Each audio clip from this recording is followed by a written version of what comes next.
বন্ধুরা, বর্ষাকালে প্রচুর প্রচুর ফুল দেয় এই একটা জবা গাছ।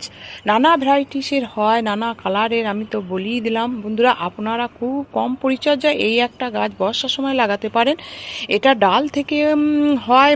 আপনারা ডাল কেটে যদি এই বর্ষার সময় যদি বসিয়ে দেন, এই রকম গাছ যে ফুল পাবেন। আর অবশ্যই গাছটিকে আপনারা 5 থেকে 6 ঘন্টা রোদ পায় সেই রকম জায়গায় রেখে দেবেন, আর জলটা পরিমিত দেবেন।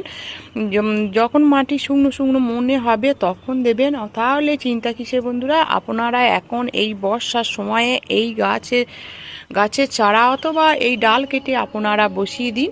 তাই ভিডিওটি ভালো লাগলে প্রচুর প্রচুর লাইক করবেন, কমেন্ট করবেন এবং সাবস্ক্রাইব করে আমার সবুজ বিলা ইউটিউব চ্যানেলের পাশে থাকবেন। খুব কম যত্নে এই গাছগুলো আপনারা বর্ষাকালে এগুলো লাগাতেই পারেন।